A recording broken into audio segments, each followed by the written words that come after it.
సమాలోచనకు స్వాగతం. ఎవరైనా సరే జీవితంలో చాలా కష్టపడి సంపాదించినటువంటి డబ్బుని జాగ్రత్తగా ఇన్వెస్ట్ చేద్దాం అనుకుంటాం. అది ఎక్కడ చెయ్యాలి అని రకరకాల ఆలోచించుకుంటూ ఉంటాం. ఎందుకని ఎక్కడైతే మన డబ్బులు సేఫ్గా ఉంటాయో అక్కడ చేద్దాం అనుకుంటాం. అయితే చాలామంది ఏం చేస్తారంటే అధిక వడ్డీలు ఇస్తున్నారని కొంతమంది తెలిసిన వాళ్ళకి డబ్బులు ఇవ్వడం, లేదా కొన్ని ప్రైవేట్ బ్యాంకుల్లో పెట్టడం, ఇలాంటివన్నీ చేస్తుంటారు. నా అభిప్రాయం ప్రకారం అసలు ప్రైవేటు వ్యక్తులకి డబ్బులు ఇవ్వడం అనేది అసలు ఇవ్వమాకండి. వాళ్ళు 24% ఇచ్చినా సరే మనం ఏమనుకుంటామంటే ₹2 వడ్డీ ఇస్తున్నారు కాబట్టి ఏ బ్యాంకులు ఇస్తాయి అనుకుంటాం. కానీ అసలు ఇస్తారో లేదో అది గుర్తుపెట్టుకోండి. అసలుకే మోసం అంటాం చూడండి, అది జరిగే అవకాశం చాలా ఎక్కువ. అందుకని దయచేసి ప్రైవేటు వ్యక్తులకు ఇవ్వకండి. వాళ్ళు మీ సొంత వాళ్ళైనా కానీ ఇవ్వకపోతే ఏం చేస్తారు తిరిగి. అందుకని సరే, ఇప్పుడు ఇంతకీ ఎక్కడ ఇన్వెస్ట్ చేయాలి? నా అభిప్రాయం ప్రకారం మన ఇన్వెస్ట్మెంట్స్ అనేవి ఎప్పుడు కూడా నేషనలైజ్డ్ బ్యాంక్స్లోనే చేయాలి. పోస్ట్ ఆఫీసుల్లో కానీ నేషనలైజ్డ్ బ్యాంకుల్లో కానీ చేస్తే మన అసలు ప్రిన్సిపల్ అనేది పోదు, వడ్డీ కూడా వస్తుంది.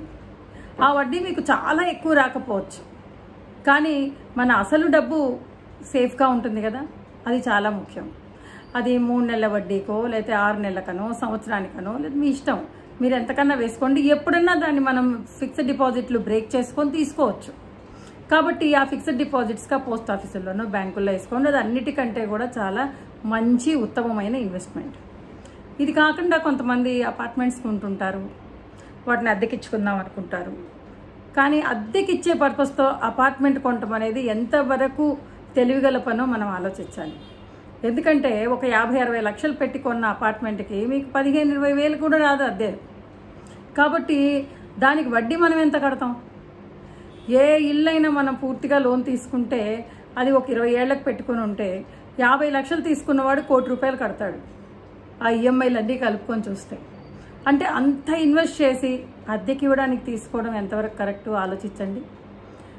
ఇంకా దానికంటే బెటర్ ఆప్షన్ ఏముంటుందంటే, మీ దగ్గర చాలా ఎక్కువ అమౌంట్ ఉంది, మా దగ్గర దాన్ని ఇన్వెస్ట్ చేయాలి అని అనుకునేట్టయితే మీరు ఈ అపార్ట్మెంట్ల కంటే కూడాను షాప్స్ లాంటివి ఏమన్నా ఉంటే తీసుకోండి.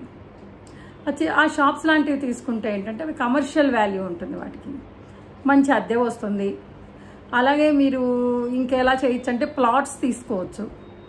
ఆ ప్లాట్స్ కూడా జెన్యూన్గా ఎవరు అది వెంచర్స్ వేస్తున్నారనేది మీరు చూసుకోవాలి. ఎందుకంటే ఒకే ప్లాట్ని 10 మందికి అమ్మే ప్రబుద్ధులు ఉంటారు, మోసపోతారు మీరు. అది కూడా చెక్ చేసుకోండి. అయితే ఏ ప్లాట్ కూడా మీకు 4 ఏళ్లలో 2 ఏళ్లలో డబుల్, ట్రిబుల్, 4 టైమ్స్ 10 టైమ్స్ అవ్వదు. కాకపోతే దానికి కొంత టైం, కనీసం ఒక 10 ఏళ్ల టైం ఉంటే మీకు మంచి రేట్ రావచ్చు ఒక మంచి వెంచర్లో తీసుకుంటే. అయితే అపార్ట్మెంట్తో పోలిస్తే ఇండిపెండెంట్ హౌసే బెటర్. మీ దగ్గర డబ్బులు ఉండి మీకు ఇల్లు కావాలి అని అనుకుంటే అది బెటర్ ఇండిపెండెంట్ హౌస్కి వెళ్ళడం, మీ పాకెట్ పర్మిట్ చేస్తే. వీటన్నిటినీ పక్కన పెట్టి అసలు లిక్విడిటీ అనేది ఉండాలి.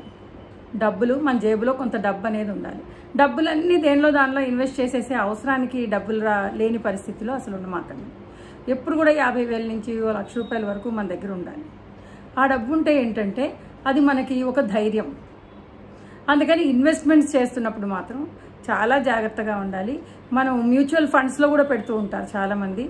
ఆ మ్యూచువల్ ఫండ్స్ ఏంటంటే కొంత అవగాహన మీకు ఉంటే, లేదా ఎవరి దగ్గరన్నా తెలుసుకుని, పెద్ద కంపెనీలు కాకుండా మరీ చిన్న కంపెనీలు కాకుండా ఒక మిడిల్ క్యాపిటల్ కంపెనీస్ ఉంటాయి, మిడ్ క్యాప్స్, వాటిలో పెడితే ఏంటంటే మీకు కొంచెం ఎక్కువ రిటర్న్స్ వస్తాయి, గ్రోత్ ఎక్కువ ఉంటుంది. కాబట్టి ఇలాంటివన్నీ ఆలోచించుకుని మనము ఇంటి మీద పెట్టాలా, షాప్ మీద పెట్టాలా, లేదా ప్లాట్స్ మీద పెట్టాలా, మ్యూచువల్ ఫండ్స్లో పెట్టాలా, ఈ సిప్పులు ఉంటున్నాయి. ఎందుకంటే అది ఆ ఇన్వెస్ట్మెంట్స్ ఏంటంటే లాంగ్ టర్మ్ ఇన్వెస్ట్మెంట్ ఉంటాయి, షార్ట్ టర్మ్ ఇన్వెస్ట్మెంట్స్ ఉంటాయి. వాటిలో చూసుకుని దానిలో కూడా పెట్టచ్చు. సో ఇవన్నీ ఆలోచించుకొని మీ డబ్బుని జాగ్రత్తగా పెట్టండి. ప్రైవేట్ వ్యక్తులకి, ప్రైవేట్ బ్యాంకులకి, చిన్న కోఆపరేటివ్ సంస్థలకి మాత్రం దయచేసి ఇవ్వకండి. చాలామంది మోసపోతున్నారు. చీటీల విషయంలో కూడా జాగ్రత్తగా ఉండాలి. ఎన్నాళ్ళ నుంచో వేస్తున్నాం, బాగానే ఉంది అనుకున్నది ఉన్నట్టుండి వెళ్ళిపోతే మీరు హెవీ అమౌంట్స్ పోతాయి. ఇవన్నీ కూడా మనం జాగ్రత్తగా ఉండాలి. అలాగే మీరు ఈ అమౌంట్లు ఏదైతే వేసుకుంటారో మన కష్టపడి సంపాదించేది, అది మనం మన తదనంతరం మన పిల్లలకి దక్కాలి కాబట్టి వాటిని జాగ్రత్తగా మనం జాగ్రత్త చేసుకోవాలి. వీటన్నిటిని మించి ఇంకో చిన్న సజెషన్ ఏంటంటే, మనం 50వ పడిలో 60వ పడిలో పడ్డ తర్వాత మన పిల్లలు కూడా మిడిల్ ఏజ్లో ఉంటారు. వాళ్ళకే అనేక బాధ్యతలు ఉంటాయి, నిలదొక్కుంటూ ఉంటారు.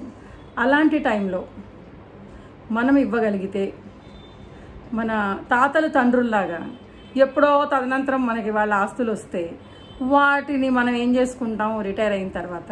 అలా కాకుండా పిల్లలు మిడిల్ ఏజ్లో ఉండగానే మీరు ఏమి ఇవ్వదలుచుకున్నారో అది మీకు కొంత ఉంచుకొని పిల్లలకి ఇస్తే వాళ్ళు ఏదైనా ఇల్లు వాకిళ్ళు కొనుక్కొని బర్డెన్స్, ఈఎంఐ బర్డెన్స్ తక్కువ ఉండి హ్యాపీగా ఉంటారేమో, అది కూడా చూడండి. కాబట్టి మనము మన ఫ్యామిలీ హ్యాపీగా ఉండాలంటే దయచేసి ప్రైవేట్ వ్యక్తులు, ప్రైవేట్ సంస్థల్లో మాత్రం మీ ఇన్వెస్ట్మెంట్స్ పెట్టకండి. మీ డబ్బులు జాగ్రత్త, మీ ఆరోగ్యం జాగ్రత్త. By for now.